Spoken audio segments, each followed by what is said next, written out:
قبل ما ابدا الفيلم هيقول لك وحشتنا صديقي، ولذلك جايب لك قصه دراميه، حاجه رومانسيه. مهمتك في البدايه تصبر عليا علشان تستمتع بالحكايه العائليه. والان اربط الاحزمه واستعد للفيلم. وبيبدا الفيلم بنظيم خان. الصحفيين بيتلموا عليه، واحده منهم بتقول له نظيم خان، احنا سمعنا انك مش متجوز وعندك طفلين صغيرين، كده انت بتهين الثقافه الهنديه، عشت علاقه قبل الجواز. بيقول له مين قال اني بهين الثقافه الهنديه؟ بالعكس انا بحب بلدي، ولكن انا ضد الجواز التقليدي، لازم نغضب ربنا الاول وبعدين نتجوز، كفايه بقى جواز تقليدي. هو بيسيبهم ويمشي. اما جودو بيقول البلد عايشه في حاله غريبه، وتقدر تقول حاله حرب بين السياسيين والممثلين. وان جيت للحق هما الاتنين بتوع دراما. الممثلين مؤيدين العلاقات قبل الجواز، والوزير بيقول الهند بلد لها اصول وتقاليد، نتجوز وبعدين نستفيد. واللي طالع عن امه في الشغلانه دي انا. صحفي واخدين الموضوع ده ترند. رئيسي في الشغل مطلع عيني، كل يوم انزل اسال الناس يا ترى انتوا ضد ولا مع العلاقه قبل الجواز. وده صاحبي عباس اليتيم اللي بيمسك لي الكاميرا. رئيسهم بيقول لهم عاش يا رجاله انا عايز شغل اكتر. وهو بيخش عليهم معالي الوزير فيشنو ومعاه القمر رشمي بنته. رئيس القناه بيقول له اتفضل يا معالي الوزير. بيقول له تسلم يا معلم، اخبار قناتك ايه؟ بيقول له والله شغالين شغل من نار. بيقول له ما هو علشان كده انا خدت القرار، دي بنت رشمي لسه مخلصه تعليم في اوروبا وعايزه تشتغل صحفيه، قلت ما فيش غير صديق عمري اللي هيخدمنا الخدمه الكبيره دي. بيقول له يا سلام ده احنا عننا يا وزير، ده انت لولا الترند اللي انت عامله اللي هو يعني انت ضد العلاقه قبل الجواز ده مكسر الدنيا معانا. اجودو وجودو بيكون ميت في بنت الوزير. بيقول له ولا، بيقول له معاك يا مدير، بيقول له خلي بالك مع بنت الوزير وعلمها الشغلانه كويس. بيقول له تحت امرك. بياخدها معاه، واول لقاء بتشوفه بتاع الكاهن ده. جودو بيقول له ايه رايك يا عم الكاهن في العلاقات قبل الجواز؟ بيقول له الصنم يا ابني انا ما عندي مشكله، بالصنم ده صديقي زي والله عندنا. الراجل يعني بيحلف علشان يبقى صادق. المهم بيقول لهم طالما الاتنين بيحبوا بعض يبقى ليه البعد، اما انت كاهن ناقص صحيح. المهم بيمشوا وبيفضل مركز مع رشمي، بتاخد بالها وانا عامله نفسي نايمه. المهم بينزلوا المنطقه الشعبيه دي وبيسالوا الناس ضد ولا مع العلاقات قبل الجواز. بيفضلوا يلفوا لحد ما بيوصلوا عند الست حمديه. بيقول لها ستو، بيقول لها ستو، بتقول له فيلا حد قال لك اني طرشه؟ بيقول لها لا بس عجوزه، ممكن اسالك سؤال؟ بتقول له انجز وقتي بفلوس. بيقول له رشمي تعالي انت اساليها. تقول له بجد؟ بيقول لها تعالي يا بنتي. بتمسك الحديده هو بتقول لها ايه رايك يا طن، انت مع ولا ضد العلاقات قبل الجواز؟ بتقول لها والله يا بنتي فكره مش بطاله، ولو كانت ظهرت قبل ما اتجوز ما كنتش اخترت جوزي لانه راجل مطلع عين. خديها نصيحه مني يا بنت انتي، ما تتجوزيش راجل ما تعرفيهوش. بتقول لها حاضر يا عمته وبتسيبها وتمشي. جودو بيقول لها طيب انت ايه رايك في العلاقات قبل الجواز؟ بتقول له ده موضوع اهبل، وبعدين انت عارف ابويا هو صاحب الحمله اصلا، يبقى ازاي اعمل علاقه قبل الجواز؟ بيقول لها يعني انت عايزه تفهميني ان ما عندكيش حبيب؟ بتقول له لا عندي بس كان زمان في الكليه وسبته، ما طولناش مع بعض يا دوب عرفنا بعض مش اكتر. عارف ليه؟ لانه ريحته كانت منتنه. بيقول لها بس انا ريحتي حلوه من غير برفان، حتى شمي. بتشمه وبتجري من الريحه. الواد عامل فسوكه من تحت باطه صديقي. المهم بيقربوا من بعض اكتر والحب بينهم بيتولد ويكبر. عباس بيكون عارف كل حاجه ومسطر، وهم راكبين المكنه بيقول له يا اسطى لو ابوها عارف انك بتحبها هيحبك في حته وحشه قوي. بيقول له يا اسطى الحب ده قطر محدش بيعرف يوقفه حتى اللي صنعه. بيقول له يا اسطى الحب اخرته وحشه، وانت عارف ان ابوها هو صاحب حمله لا للعلاقات قبل الجواز. بيقول له يا اسطى انا بحبها حب نقي، يعني مستحيل اعمل اي حاجه قبل ما نتجوز. في الوقت ده رجاله ابوها بيكونوا مسكوا واحد في الشارع بيبص البنت وبيخلي رجالته يلطشوه. بيقول لهم شدوا يا رجاله الانتخابات خلاص هتبدا، اي حد يحب قبل الجواز تعملوا معاه الغلط. في الوقت ده جودو بيروح يطمن على محل الهدوم بتاعهم، بيلاقي ابن عمه بلال النسوانجي واقف مع الست دي وبيقول لها تحت امرك يا ست الناس. بتقول له لا بس انا لسه امبارح مشتريه البتاعه دي ب100. بيقول لها يا ست الناس عشانك تبقى ب50. جودو بيقول له اراك توزع من مال امك. بيقول له انت مالك يالا، ابوك قاعد وشايف كل حاجه. بيقول له ما هو انت مستقطف ابويا يالا يا ابن الهرمه. بياخدوا تلطيش بره وبيمسح بكرامته الشارع. ابو جودو بيقول له انت يالا روح على البيت قدامي وانا جاي هربيه. على بالليل العيله كلها بتتجمع وكلهم بيكونوا عايزين يجمعوا عروسه لاخوه الكبير. جودو بيقول لهم يعني انتوا متجمعين كلكم ولسه ما جمعتوش عروسه لاخويا الكبير؟ امتى هتجوزوه؟ بيقول له يا ابني بس نجمع عروسه. ابن عمه التاني بيقول له ليه يا بيضه عايز تتجوز قبل اخوك ولا حاجه؟ بيقول له اركن يا تلاجه سكته يابا ارميه بره زي الكلب. اخوه بيقول له سامع يابا ابنك بيلمح الظاهر كده انه عايز يتجوز قبلي. بيقول له انا ما قلتش كده يا متخلف، وبعدين هتفرق في ايه؟ انت لسه اصلا ما لقيتش عروسه، يعني انا لو قدامي عروسه هتجوز عادي، مش لازم نمشي بالعادات والتقاليد، لازم الاخ الكبير يتجوز قبل الصغير، وبعدين انا لو عايز اتجوز في اي وقت هتجوز. ابن عمه بيقول لاخوه الكبير تخيل بقى لو اخوك الصغير اتجوز قبل منا الناس هتقول عليك ايه؟ مفيش واحده اصلا هترضى بيه. بيقول له يا ابن الهرمه انت سيبنا في حالنا. بيجري من جودو. برضه ابن الهرمه بيقول لاخوه لو اخوك الصغير اتجوز ما حدش هيرضى يديك بنته وهتعيش معنز يا معنز. تاني يوم هما الاتنين بيروحوا فرح وبيشوفوا عيل صغير متجوز وبيكونوا هما الاتنين في منتهى الغضب. وهوب جودو بيصحى من النوم بياخد القرار، وتاني يوم الصبح بيروح لرشمي لابس الحته اللي على الحبل. بتقول له ايش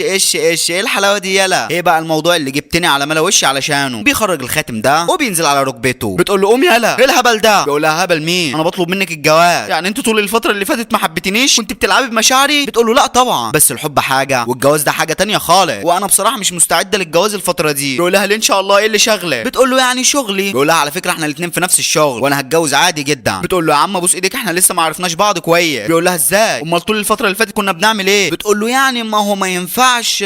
بص فاكر الست لما قالت لي اياكي تتجوزي حد ما تعرفيهوش؟ انا بقى عايزه اتجوز حد واثقه فيه. من الاخر بقى انا عايزه علاقه قبل الجواز. بيقول لها علاقه قبل الجواز؟ ده ابوك يقتلني ويقتلك، ده محرم على نص بنات البلد يخرجوا من بيوتهم لا يخشوا في علاقات قبل الجواز. بتقول له يا عم ما هو احنا هنمشي بره البلد. بيقول لها يا سلام، اي حته في الهند هتلاقي فيها ناس تعرفني، انت ناسيه ان انا كل يوم بلف في حته شكل. بتقول له انت مالكش دعوه، تعالى معايا انا معايا اللي هيجيب لنا الحل. بتاخدوا العباس. بيقول لهم ما فيش غير مكان واحد بس اللي هنروح لمختار كوكلي. وبصراحه صديقي هم جوني وانا طردتهم بره زي الكلاب. قلت لهم بره يا كلاب، انا راجل مسلم ولا ديانتي ولا بلدي ولا وطني العربي يسمحوا لي بكده. مشيتهم من عندي وعباس بيدي لهم حل تاني. بيقول لهم احنا معانا 20 يوم هنروح شغل قريه اسمها جواليو، هنطلب من رئيس القناه ناخد راشم معانا وهناك ما حدش هيعرفكوا خالص. وفعلا بيروحوا على فندق هناك. صاحب الفندق بيقول لهم انتوا الاثنين متجوزين؟ بيقول له لا. بيقول له انت مش حاسس باللي بيحصل في البلد ولا ايه بيه؟ الوزير مانع اي حد يعمل علاقه قبل الجواز. بيكونوا ماشيين. بيقول لهم رايحين على فين؟ انا هداري عليكم يا حبايبي واي حد هيسالني هقول انكم متجوزين. بيقول له انجز يا عمهم قول لي الشقه دي فين. بياخدهم على الشقه. بيقول لهم عجبتكم صح؟ بيقول له شغاله ما قدامناش حل تاني. بيقول له ايدك بقى على 10000. بيقول له مش كانوا 1000؟ بيقول له يا حبيبي انتوا داخلين هنا من غير ترخيص. بيقول له ايه الترخيص ده كمان؟ بيقول له الجواز يا اخويا، ورقه الجواز هي الترخيص. ايدك بقى على 10000 دول هيكونوا 8 سكوتي، اي حد هيسالني هقول انكم متجوزين. الست حمديه بتخش عليهم وبتقول لهم نورتوا المنطقه احلى عرسان، انتوا متجوزين يا اولاد؟ بيقول لها كده عمتهم متجوزين. بتسيبهم وتمشي. وعلى بالليل جودو بيرش بقه بتدين وبيستنى رشمي تخرج من الحمام. بتخرج وعلى طول يا صديقي بتنام. بيقول لها وقت هذا انت نمتي؟ بتقول له لا. بيقول لها طيب ايه احنا دافعين 10000 دولار عشان ننام؟ بتقول له اكيد. بيلف علشان ينام. بتقول له بكره علشان انت ما عملتش حسابك في شويبس. بيقول لها لا عامل اهو. بتاخده بالحضن وبتبدا العركه صديقي، ما بتخلصش غير تاني يوم الصبح. ومن بعدها صديقي المشاكل ما بينهم بتبدا بالليل وتنتهي الصبح. هي كده صديقي مشاكل الحب، تفضل تديها في الوقت لحد ما تلاقي نفسك اتحرق. بيقضوا اكتر من اسبوع مع بعض وهوب بتطب عليهم الست هوكلي. بتقول لهم ايه يا عرسان مش هتشربونا شاي ولا ايه؟ وبتخشوا جوه. بتفرز الشقه بعينيها وبتسيبهم وتنزل لنسوان المنطقه. بتقول لهم الحقوا يا جدعان العرسان الجداد اللي جم فوق مش متجوزين. وهم الاثنين بيشوفوا كل اللي بيحصل من فوق. تاني يوم الصبح الجيران بيطبوا عليهم هيجين. جودو بيفتح لهم وبيقول لهم نورتونا يا جدعان. هوكلي بتقول لهم خشوا جوه، اقسم لكم مش متجوزين انا شفت كل حاجه بعينيا. الناس بتخش جوه وهوكلي بتكون في منتهى الصدمه لانهم عملوا صور لفرحهم كانهم متجوزين يعني. والناس بيقولوا هم الاثنين لاقيين على بعض خالص يا خراشي. هوكلي بتقول لهم دول كدابين. جودو بيقول لها عيب عليكي. بتقول له فين مراتك؟ بيقول لها رشمي. بيقول رشمي تعالي يا عمري. رشمي بتخرج للناس وفي ايدها طبق الحلويات. بتقول لها كلي يا عمته دي نهايه شهر عسلنا. الناس بتسيبهم وتمشي والاثنين بيكونوا في منتهى السعاده. بيخرجوا على البحر. بيقول لها خلاص احنا عرفنا وعجبنا بعض قوي مش هنخش بقى على الخطوه الكبيره. بتقول له سيبك دلوقتي. بيقول لها يعني ايه سيبني دلوقتي؟ انا بحس ان انت مش عايزاني. هو انت مش عايزه تتجوزيني؟ هو انا مش عاجبك؟ بتقول له ابدا والله بس بيقول لها مفيش بس انت مش عايزاني صح؟ بتقول له بصراحه مش عايزاك هنا، عايزاك تروح تطلب ايدي من بابا. بيقول لها بجد؟ بتقول له وحياة الصنم اللي بنعبده. وهو ابن عمه ابن الهرمه بيكون في نفس المنطقه مع واحده من زبائن المحل اللي معاه. بتقول له انت بص على مين؟ حتى واحنا مع بعض بتبص على البنات. بيقول لها بنات مين؟ الواد اللي هناك ده انا اعرفه كويس. يا ابن اللعيبه جودو. بيروح وراهم وبيخبط على باب شقتهم. بتفتح له رشمي. بتقول له امر عسى. بيقول لها ابن عمي جودو كان بيعمل معاكي الجلاشه، انا عايز اعمل معاكي نفس الجلاشه. بتقول له نعم. بيبص على صورهم بيفتكروا انهم متجوزين. رشمي بتقول له ها قصدك ايه؟ بيقول لها ما اقصدش حاجه سامحيني يا اختي. وبياخدها جري من المكان. يا دوب جودو بيخرج من الحمام بيلاقي رشمي في منتهى الصدمه. هو بيخش في نفس الصدمه اما بيلاقي اهله كلهم في المكان. امه بتفضل تعيط وابن عمه بيجيب له اخوه الكبير. هو بيقول له شفت اخوك الصغير قال لك هيتجوز قبل ما انت تتجوز وجاب لك العار واتجوز. مين اللي هترضى بيك دلوقتي يا حزين؟ مفيش بنت في البلد كلها هترضى بيك يا معنى. اخوه الكبير بيقول له انت مش مكسوف من نفسك يا اخي؟ ما فكرتش ايه اللي ممكن يحصل لي؟ ابوه بيقول له خلاص يلا اخرج بره. ليه يا جودو؟ ليه يا ابني؟ ليه عملت كل ده؟ انت اول واحد في العيله يهرب ويتجوز من ورا اهله، جبت لنا العار يا ابني. امه بتقول له ليه يا ابني؟ ليه يا حبيبي تكسر فرحتي؟ البت حلوه ولايقه عليه، ليه تتجوزها من ورانا يا ابني؟ وهوب بيخش عليهم عباء بينصدم. ام جودو بتقول له انت كنت عارف يالا؟ بيقول لها كنت عارف يا عمته. بتقول له ليه ما قلت لنا؟ بيقول لهم يا جماعه خلاص حصل خير ويا ريت تسامحوهم وتجوزوهم وكأن مفيش حاجه حصلت. بينصدموا اكتر. واخو جودو بيقول له انت اتجننت يالا؟ قصدك انهم دخلوا في علاقه قبل الجواز؟ جودو بيبرق له فبيبص على الصوره وبيقول لهم لا لا يا كوره لا. جودو طبعا ما يعملش كده، طبعا قصدي يعني نجوزهم تاني علشان الناس ما تتكلمش علينا. بيوافقوا على الفكره. ورشمي بتقول لهم طيب